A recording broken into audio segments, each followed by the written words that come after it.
Hola, and welcome to Vega Nutrition Radio, the first ever Spanglish podcast where you will hear interviews with the top minds in nutrition, performance, fitness, and health in both English and Spanish. Here is your host, expert registered dietitian, Andres Ayesta, on a mission to help you take your nutrition to the next level. Hope you're ready for this. Let's dive right in. What's up, everybody? Welcome back to yet another episode of Vega Nutrition Radio. Today's episode, it's all about the ketogenic diet and muscle gains. And for that, I wanted to bring someone that knew his stuff and definitely wanted to dissect this topic down in maybe 30 to 40 minutes. So I decided to do an Instagram Live with him. So keep in mind that the sound quality is not the top, but it's still pretty good.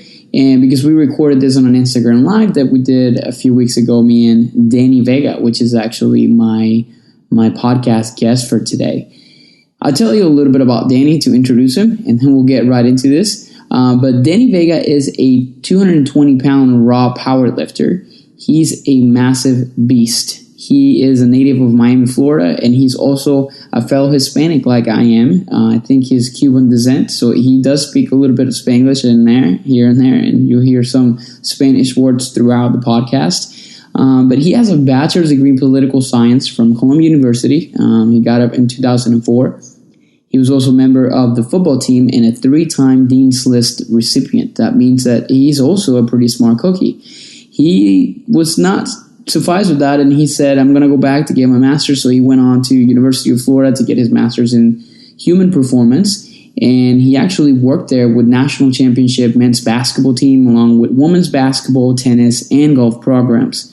Now, he discovered keto not too long ago, and he got right into it. He's now the podcast sidekick or host of a podcast called The Ketogenic Athlete, where him and I think his name is Brian Williamson, they dive into really interesting topics on how to optimize performance using ketogenic approaches for athletes. So this is I think it's about 40-minute conversation that I had with Danny, and we talked a lot about how to gain muscle when you're doing keto and low-carb environments. So I'll let you listen to it as we go through it. Again, keep in mind, this is an Instagram Live recording, so sound quality is not the top. And I also forgot to hit the record button as soon as we started, so you hear kind of like right in the middle of the introduction. But it's a great podcast, and I hope you enjoy it. Let's go to it. I think that's the best way to do it. That's awesome, man. Well, hopefully, thank you so much for joining me today, man. We're just going to have maybe 30 minutes to chat. So hopefully we'll try to knock out a lot of questions and try to get some stuff out of the way. But, if not, definitely we'll continue this, then, all the fun and the podcast, once we release it. And I think that'd be awesome too. By the way, how's your son doing? You had a lot of stuff going on. Awesome, man. I tell everybody for real that he's doing the best out of all of us, honestly. Like, my wife and I are torn up. My 7-year-old is pretty emotional and stuff. My 4-year-old is like, como si nada, bro. What happened? Yeah, I'm good. He got his stitches taken out today. He's doing great, man. He's doing really, really well, and he doesn't exhibit any signs of traumatized or anything. Like, even we've crossed streets, he's just. It's good. Yeah, so, I saw pictures. I'm thankful for that. Yeah, he seems like he's doing awesome. So he's as strong as a dad. So I think that's a good thing. That's right. Good to hear that, man. Awesome. Well, how about we start talking a little bit about? I'm curious, and a lot of people have asked me, how did you start? Obviously, you have like a very long background of as an athlete and also as a strength and conditioning coach. How did you get into this keto journey? Like, what sparked the whole interest on this? So I think it was a combination of me moving away from powerlifting for a while to focus on losing some weight and getting leaner and doing that with the typical, lower fat approach, and having done that for 4 months, and then being at the end of that period where it was there was no fuel for my brain, it was low carb, it was low fat, because at that point the fat was always low. It started off at 70 and it went down to 50, and I was at 50 grams of fat a day for several months. And then, of course, when you're not really doing a ketogenic diet, you're most of the time going to keep the protein super high. That's the typical bodybuilding style. And then you're going to just taper on the carbs. But then, it just triggered so many things between my wife and myself. She was doing it with me. And I had my friend Trevor, who was always in my ear at the gym, at Powerhouse Gym downtown, just back in the day when we had Powerhouse downtown.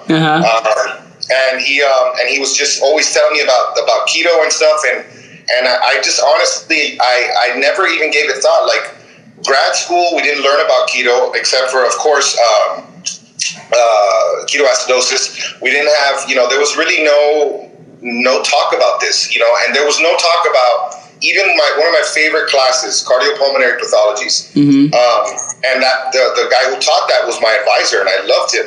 But there's just such a strong bias towards like people saying that it's genetics, and they don't really think about how food and eating and using food as medicine can change, your health. Yeah. So I didn't really know about it. And I'm happy that I went in the way that I went, because I was with the fat low. When I went keto, I didn't get keto flu. Like on the second day, I felt like Superman, because I had been with the carbs low for so long. And I always tell everybody, the story about me. I used to live, when we first moved to Tampa, we were renting. And so we lived in a 2-story house. And every time I would walk down the stairs in the morning, I had to it had to be slow, because, I played on crappy turf, AstroTurf in college. They fixed it after I left. And being a power lifter and just beating my body up for so long that I felt much older than my body was. But after just a few days, the inflammation was gone. So that's kind of how I got into it. And then just being the obsessive type that I am, once I learned about it, I just started learning more and more and more, and just trying to find every single published paper that I could get my hands on, every single book that I could get my hands on.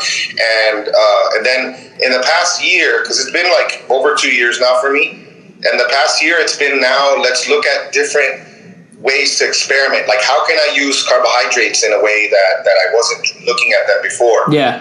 And then trying to improve different areas like sleep and stress management. Stress for me now, I'm doing a lot of meditating. I'm doing yoga. Dude, I love that. Meditation awesome. For me is awesome, and I've been doing. I think I use the same. We have similar morning routines, because you use the app Calm, and you also read the book The Daily Stoic, and that's like that's my morning jam, dude. Like I write a journal. Calm is amazing, man. Yeah. So that's definitely some cool things. Buy the pro version, because it's so worth it. That's good, man. Now, we're going to talk a little bit about specifically, because I want to actually, based on everything you told me, there's one thing that a lot of people ask me about, which is on keto.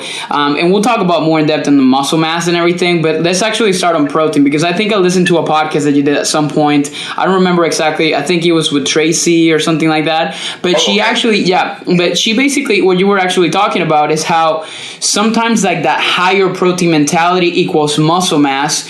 It's sometimes so like wrong to people to start to think like, and I think what you talked about is like you could prove that you can put on muscle mass by lowering your protein intake and upping your fat intake. And I think I read somewhere in there that you kind of have like over like 200 grams of fat, and like lower your protein down to like 80 at 220 pounds, and you were still able to put on muscle mass. So can you kind of elaborate more on that? Yeah, that was I did not expect that, because I even now I'm comfortable with putting on muscle, just because it's been fairly easy in the past 2 months training over at Ben's gym, and since he's on a ketogenic diet as well as me, and so we're able to. He's so smart with the programming, and we're able to take the type of training that will benefit us but not hurt us. So and I can talk about that later, but. Back then I was like, okay, I just want to get to 6.5% body fat. I said 6%, but when I hit 6.5, I was like, I quit. That's it. That's enough. 6.5 is good. But like I was doing it through the approach that my friend Robert uses, Keto Savage, which it's worked well for him. It's worked well for a lot of his clients, and even people who compete on stage. And so what we did was my protein at the beginning of June was at about 125 grams, which nowadays to me seems low in itself, Yeah. And then my fat was at about 260 grams, and my total carbs were about 20. That's a lot of bacon. What'd you say? That's a lot of bacon. That's awesome. A lot of fatty cuts of meat, a lot of like high fat coffees and things like that. And but so basically, what we did, the number that we moved the most was the protein. So we got our biggest percentage of our deficit through protein, manipulating the protein, and we slowly just tapered back on everything. There were some weeks where we would cut fat and protein, but basically I was under 85 grams for 5 to 6 weeks, and I was at 75 grams for like 3 to 4 weeks. Wow. And it was, looking back now, because of the way I eat, it's interesting because since I'm like mostly carnivore now, it's like I wondered to myself, like, what the heck was I eating? I have to go back at my fitness pal and see. I know that I would do like I would do thick cut bacon post workout with like a fat bomb, and then that's awesome. And then I would do my big salads with like oils and fats and fatty cuts of meat. And what I thought was the most interesting part, which was crazy, was that I added, I think it was like 6.7 pounds of lean mass, which that's insane. Maybe 2 pounds of muscle, probably maybe 1 to 2 pounds of muscle from that.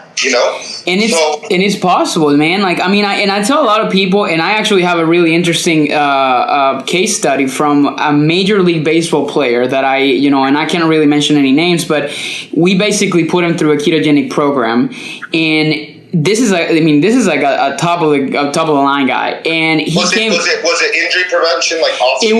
It was off season injury prevention, because he was coming off from a ton of injuries, like, and at the same time he had a long history of concussions. So, like, I thought, you know what, let's get this guy into a new baseline.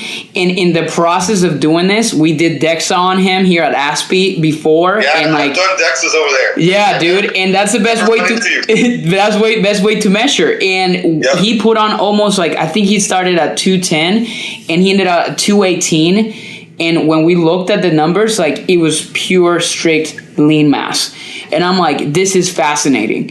And obviously got me fascinating too because of the fact that, when insulin drops, you lose that water weight. So yeah.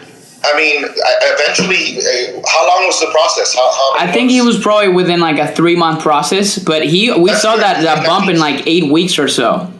So that means that's awesome. That means that he was able to, he got fat adapted pretty quickly. Yeah. And then we were measuring his ketones, and we were doing all this stuff, and he worked, and actually got me interested into understanding the mechanism, which is actually the part that is not well researched too much. And I've been reading a lot about this stuff, and there's actually some even data that shows that, it's understanding like the metabolic effect of what's happening when you're on when you're in a ketosis, when you're in a ketogenic state, in which it's essentially mimicking a state of fasting. And when that happens, from what I understand, is like there's many different hormonal changes that happen when insulin drops and your blood sugar is low. Then there's like alterations into growth hormone, which is like, which is like one of the things that happen. Like, it's kind of like preservation. Let's try to obviously make sure that we're preserving lean mass from like, the kind of like evolutionary perspective, which is, I thought was really interesting, because I'm a big proponent of fasting and fasting methods, which obviously go well with keto. So when I looked at that, I was like, that makes perfect sense, right? So I mean, and I've had conversations with friends of mine who are, how do you grow without insulin? How do you, I would assume that there's still some insulin like happening. There's some surges in insulin at the proper times, but I would agree that I think that growth hormone takes a much greater role in our type of hypertrophy. And it's also, if you're training to gain muscle on a ketogenic diet, you're not going to train the same as you would on a carbohydrate diet. You just can't, because if you're doing your typical really high volume stuff, you can have intra-workout carbs. You can even do pre-workout carbs and post-workout carbs, and it's quick. It's just quick hitting, and you're able to provide your muscles with that fuel to continue doing that high volume sarcoplasmic type of stuff. That sarcoplasmic hypertrophy. And I think that the type of hypertrophy, and we do like the glycolytic stuff. We do a little bit, but we don't stay there long. So I wanted to ask you about that, because I think a lot of people ask me about this whole cyclic and targeted keto and adding carbohydrates around, like this, heavy, intense, high volume training. So how did you go about that, and what kind of results did you see as when you started implementing some of those strategies? So, like with me, obviously having Ryan and Dr. Wilson around, and knowing their research and knowing what they've done, like I'm not a fan of the 2-day carb up, because I think I'm not either. Not only what they've done, and just it doesn't make sense. It's too much. It's too long out of ketosis. But I think that there should be some more research on like either like a targeted keto. And I would be much more fond of doing like post-workout than pre-workout, just because I don't want insulin to get in the way of training, because I really do think that insulin is counterproductive to training. And so I think it's better to have it after, you're saying then, right? Yeah. So if we can get glycogen repletion like happening quicker and possibly like a little bit more than baseline, which we know that from the FASTER study that we can, replenish glycogen as quickly. But if we can top it off a little bit more, and then we continue on to like a an intermittent fast after the last meal, we're in ketosis in the morning. We may not be in ketosis after training if the carbs are high enough. But I think that makes sense. And I also would like to see a cyclic keto approach with a big meal. Or even like maybe one day, but I would be like a fan of like a big meal. Yeah, what I have done, and honestly, like it definitely has influenced. Like I feel like it's helped my growth. Is I did 1 week of just 50 grams of carbs all post workout, which to me was like, ooh, so much, like that's like a Pop-Tart, like right? Yeah, we talk to people and people are like 50. But in our community, that's like a lot, and I think that's funny because like a lot of, like I said, my friends who are bodybuilders and stuff, they're like, I have 50 grams of carbs before 10 a.m. Like like he's like what? But what I noticed for me is I do feel like there's some growth involved, but it's also like neurological adaptations that I'm making because it's a different style of training. Yeah, it's really hard for me to isolate like one variable. I've heard his training style. I've heard Ben's like training, and I heard it's brutal. It is, man. But I think it's hilarious because like I was told about this for years, and I had like people telling me horror stories about people going there and just vomiting, people I know, and so like we started. It was good because we started off like at low. Like he's like, we're at about a 3, and we're gonna get it to a 10. We're not at a 10 yet. We're gonna be close to a 10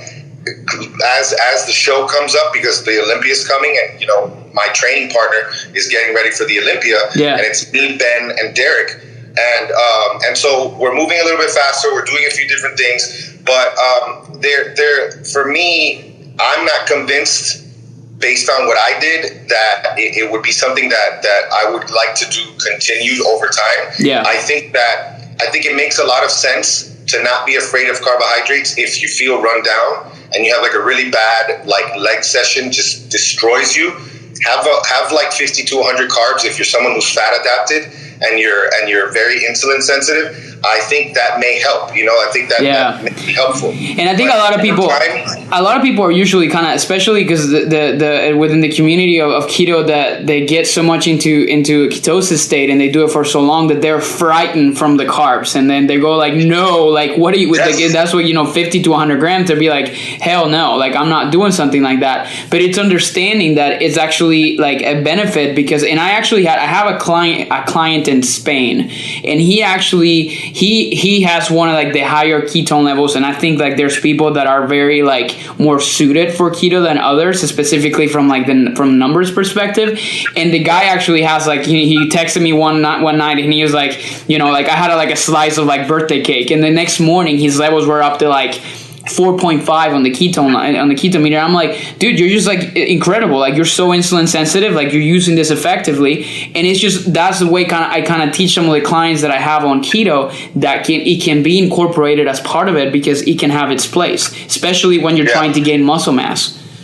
Yeah, and you know, like that's the thing that, you know, it's we're in this little tiny community and we all talk to each other, and then I think we tend to get a little bit myopic, like in what we're doing, and then we forget that, you know, not everybody is sick.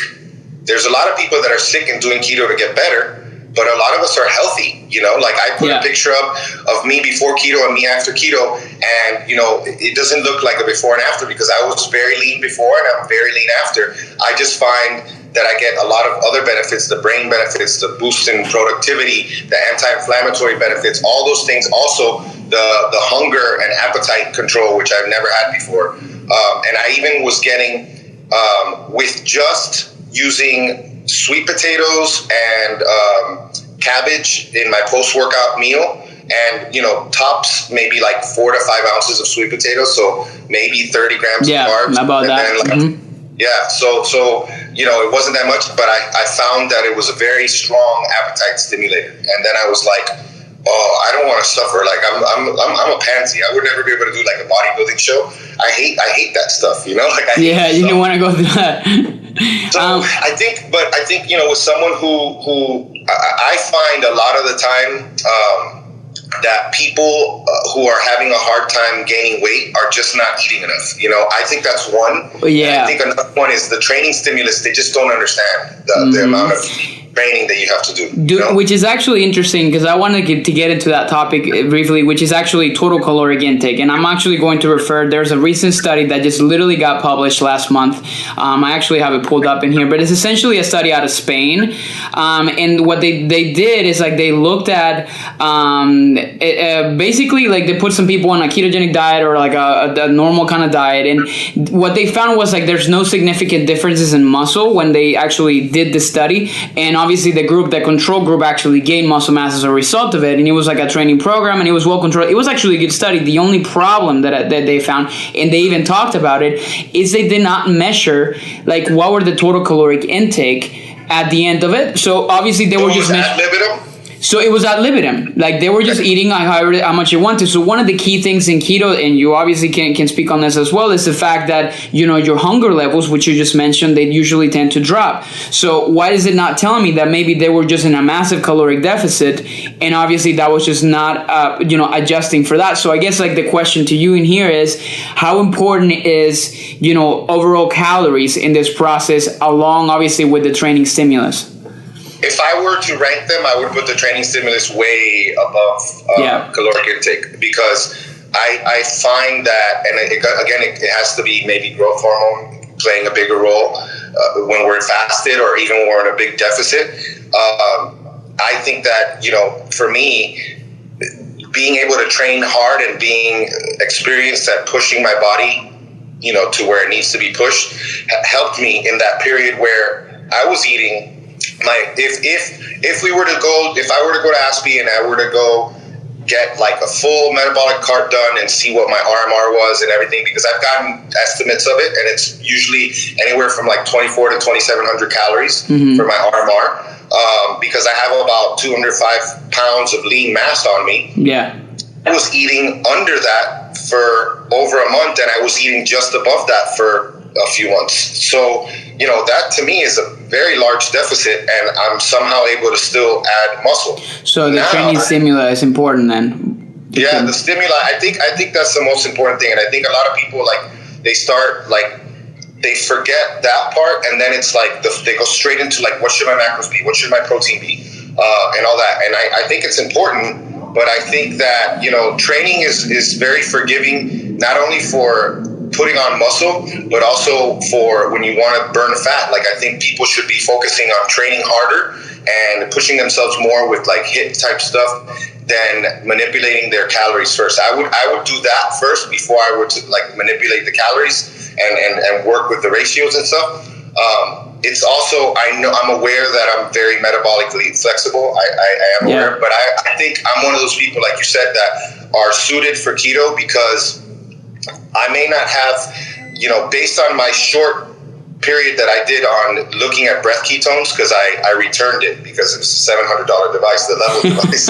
You know, I basically told the guy, screw this. Give it to me for 3 months, and then let me be able to return it, because if not, my wife's going to kill me. So, I was able to return it, but that's when I started to learn, when I eat these huge fat intakes on a certain day, it's automatic. I know I'm going to wake up the next morning and it's going to be like 4 or 5 millimoles. Like, there's been times where I had a high once and I was like, wait, what's high? And I look and it's like 8. And then it's like, okay, above 8 is high. And then I was like, this is a bad strip. Boom, put another strip in it. And then it's like high. And, then I would have, if I didn't train hard that day, I didn't have correspondingly high breath ketones to go with it. So, yes, I produced all those ketones, and for the people who are looking at their ketones and making that their number one thing, it's only part of the picture, because if you're not training hard, you're going to pee them out just like you would if you were to take exogenous ketones and there's no real need for them. It's energy. Yeah. And if the energy's not used, then it's not needed, then it's not going to be used. Yeah. So basically back to that. So I think calories do play a part. I think people need to eat, and especially if you're a hard gainer, it probably becomes more of an issue than if you're a hard gainer. Train really hard. You probably have the ability to handle lots of training and then eat. Yeah. And eat. It's your job, because look, the strong men, we know that the hardest thing for strong men to do, they'll tell you, any strong man, the hardest part about what they do is the eating. Is the eating part, to making sure that they're able to meet that, and obviously, to be able to intake that amount of food. But the good thing about keto, though, is like the fact that it's less food, though, because it's more calorically dense. So yes. I think when I did keto for an entire year, and honestly, one of the things that I definitely noticed was the fact that, obviously hunger, I could eat like very calorically dense meals, and obviously not having to worry about, okay, well, like this was like 800 calories, didn't really feel like it. So definitely it's something that I think can be more control with that. But the problem sometimes becomes is like, well, I just don't get as hungry, and that's what a lot of people usually tell me. Like, I mean, I wake up and like that's why a lot of people implement like the intermittent fasting kind of approach, because it's just obviously easier for them to kind of follow.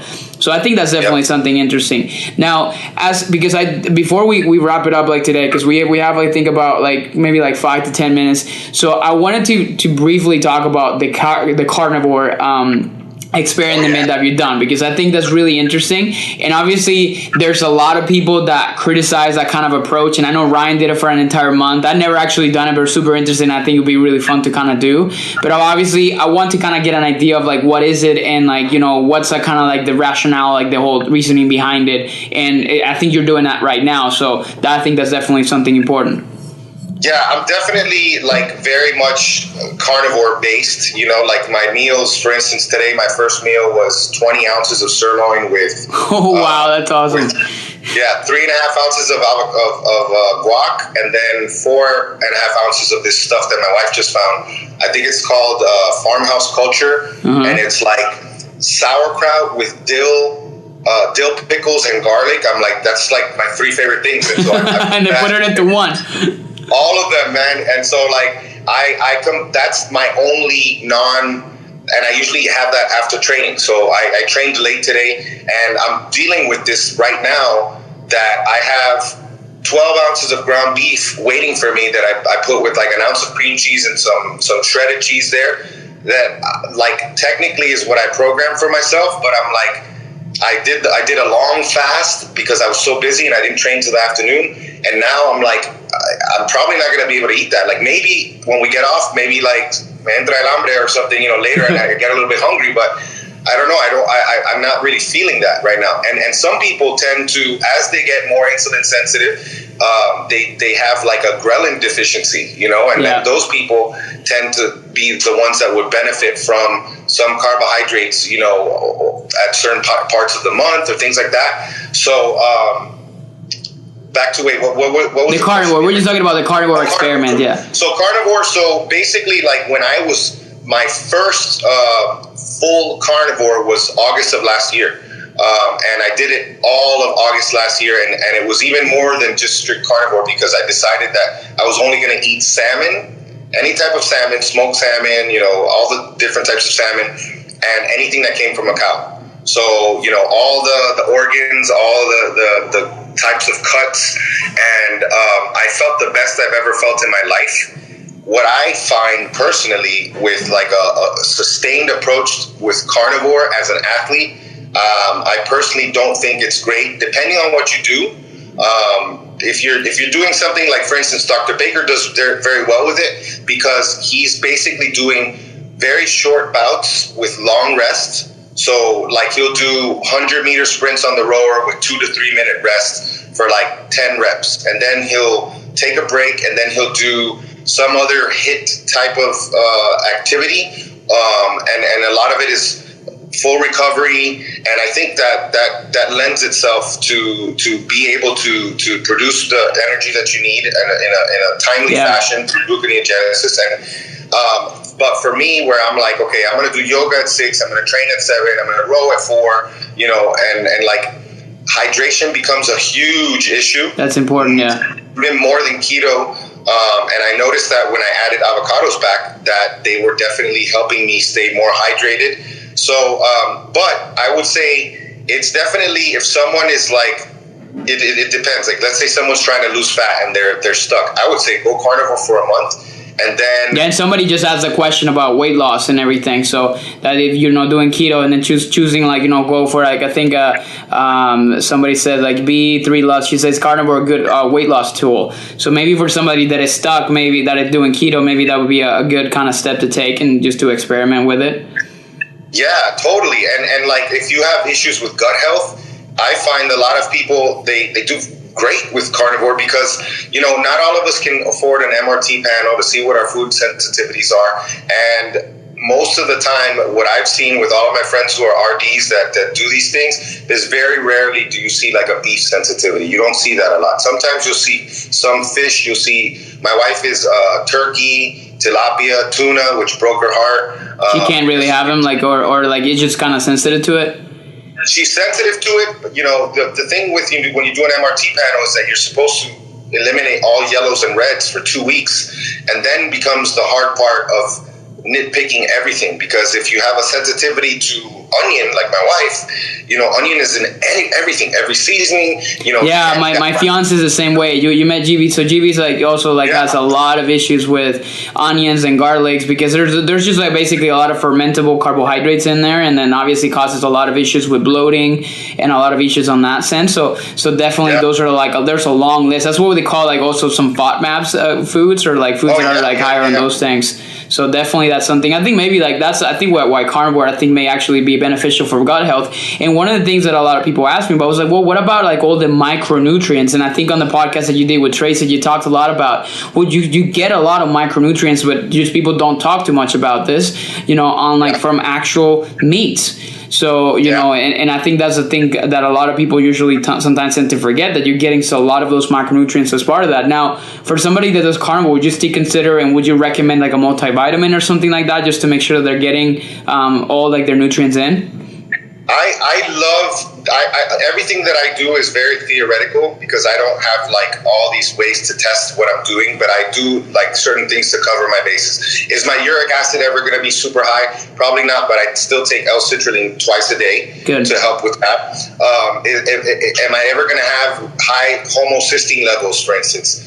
I probably not, but I still take B6 every day. You know, and I take methylated B vitamins because I have the MTHFR mutation. I have this heterozygous. Oh, really? Okay, good. Terrible. So you take care of those things, and I think again, like you don't have a way to test it, but then, and that's the thing for you guys listening in, that you know, if you're trying to experiment with this, there's a lot of things that you have to consider. Just, I mean, before you kind of jump into this, and there's a lot, and that's why education becomes the key for keto, especially for something like this, because there are specific things that you have to make sure that you're taking care of and that you are considering as far as like, you know, jumping into something like this, especially if you're going to do it long term. Now, do you do this like long term, like, you know, like on the, or you kind of set it up to a certain amount of time that you do it, and then you kind of transition over to more like a regular type of keto diet? I would say ever since I've gone like carnivore, most of the time I'm carnivore. Like, you know, on a typical day, most of what I eat is meat. You know, like I'll have usually 2 to 3 meals a day, usually 2, sometimes a third snack. And most of it is animal based, you know, and so it's not like, I would say zero carb, if we get into like the little definitions, because zero carb is more like animal based. Carnivore is like meat. But, those people, maybe they don't eat eggs, maybe they don't eat, dairy and cheeses and things like that. I do eat that, and so a lot of people like variety. That's important to people. So a zero carb approach is good. And then the other thing is just being able to bring things back in. And I would always start with fruit, like low sugar fruit. Like I think that for me, I'm always going to be good with berries. I'm always going to be good with zucchini, cucumbers. And then I find that tubers are not bad for me at all, like sweet potatoes and yams and stuff. And then when I do eat them, I just make sure not to mention how delicious they are, because I don't want to trigger anybody who's like trying to lose weight. And then they're like, oh, Danny says it's okay to eat sweet potato. I'm like, yeah, but you need to earn your sweet potato. If you're not if you're on the couch and you're doing keto to lose weight and you're not moving that much, I don't think sweet potato's going to be your friend. You need to earn your carbs. Yeah. What about your maduros, man? What'd you say? What about your maduros? Maduros, bro, I can't, bro. First of all, usually people fry them in vegetable oil. Yeah, dude. Second of all, they're so much sweeter, and I miss those. And you know what I miss like crazy, which I might have this year, is a little bit of yuca. I'm not sure. Yeah, that's good with the barbecue. It's just so good with aceite de oliva, and garlic on it. That to me. But there's a lot of things that I can't have anymore, like as a Cuban. And even I was gonna tell you, I do this grilled cheese for my boys. That with 90-second bread. That I promise you, the way I do it, it tastes like a Venezuelan arepa. Really? The buttery, when you squeeze it, it's like. Okay, dude, you gotta tell me about this. You gotta send me some of his tips. Place right by me in Miami Beach, when I lived in Miami Beach, and I would always get breakfast sandwiches on their arepas. And for Venezuelans and anybody who wants to have an arepa type of keto option. Yeah, the 90-second bread. There's one of the recipes that has cheese in it. It's not the typical recipe. It's the one that says, if you Google 90-second bread, that actually tastes good. That's what. I'm gonna get GB on that, because she's a recipe developer, so she's gonna be amazing at making something. She could experiment with that. That's awesome. But, yeah, I think that carnivore is one of those, just like keto. A lot of people, I think we shouldn't run away from hard questions. Be able to defend your, what you believe in, because it's all, a lot of us do well with more carbs. Some of us do well with, a lot of us do well with keto, but a lot of us do well with more carbs. You see a lot of athletes that do well with high carbs. Maybe they may have some higher inflammation markers. Maybe they're not getting the full benefits of what a ketogenic diet would do. I personally think the ketogenic way of is overall for the rest of my life is mostly where I will be. Yeah. And I think that carnivore also is mostly where I'll be, just because I love it.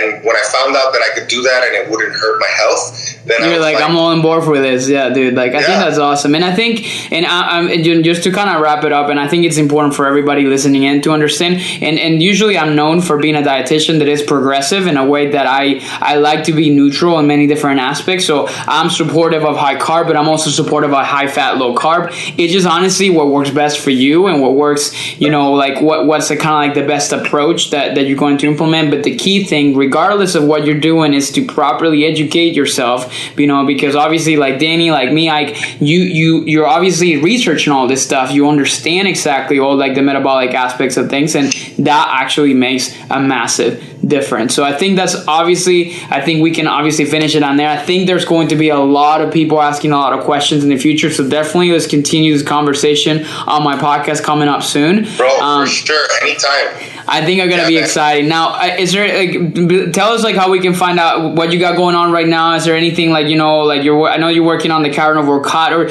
there's a few different things for your podcast. How can people find out more about you and what you got going on right now? Let me hold my breath. Too much. So, Keto Counterculture on Facebook and Instagram. And then we have our Fat Fuel Family YouTube, which we've been terrible with, but we're going to get very soon. This room has just been turned into our studio. I'll show you. This is our podcast and YouTube studio. We got all the nice, dude. I love it. Yeah, so we recorded our first episode of the Fat Fueled Family podcast, which is going to be a little bit different than the Ketogenic Athlete. Ketogenic Athletes, our main focus is looking at how different sports can benefit from a ketogenic diet, whether it's in an off season. What are the potential benefits of using keto in all these different athletic endeavors? But then Fat Fueled Family is we get more freedom to do different things. So we get to talk about nutrition and fitness with the family. We get to talk about our parenting style, which is very important to us. Nice. Our education style with our kids, and then mindset, which is super important to us. Huge. That's where our blog is going to be. It's www.fatfueled.family. It's almost done. I'm meeting with the web guy tomorrow. So it should be by the end of this month, and then we'll have programs on there. We're doing a Fat Fueled Family program for families who want to do fitness and nutrition together, and how to approach that in a realistic way to get your kids involved, but not forcing your kids to eat a certain way, because that's just as unhealthy to me as kids are, giving your kids bad food. Yeah, and that's very important. I think that information and that message needs to be put out there for a lot of these families. So that's definitely awesome. Cool, man. Well, it was awesome to have you. Super excited that you're here. Guys, I think somebody asked about recording. I am actually doing an experiment of recording this on GarageBand with the microphone or than this thing. So I don't know how that's going to turn out, to see if the sound quality may be good. If not, this is going to be available for 24 hours. So if you have any friends that didn't get to watch it, make sure you tell them to come into my Viva Nutrition page so they can go check it out and they can listen in. Danny, it was a pleasure, man. I loved having you in this podcast and this Instagram Live today. Hopefully we'll be seeing each other soon. Yeah, let me know about the podcast, and I'll do another live whenever you want, man. If we want to spend one just answering questions and shooting the breeze, for sure, I'm down. Cool, man. Thank you so much, Danny. Have a good night, bro. Say hi to your family for me. Easy, man. Take care. Thank you, man. Take Bye. care. You have been listening to Viva Nutrition Radio. Couple of things before you take off. If you enjoyed this episode, please, I would love to get your feedback. So feel free to drop down a review, and I will be forever grateful. Also, if you like this podcast, make sure you hit the subscribe button. We have it on iTunes, Spotify, or Google Play. And lastly, if you would like to receive a freebie from me, make sure you sign up for our newsletter at www.vive-nutrition.com. See you guys in the next episode. Ciao, ciao.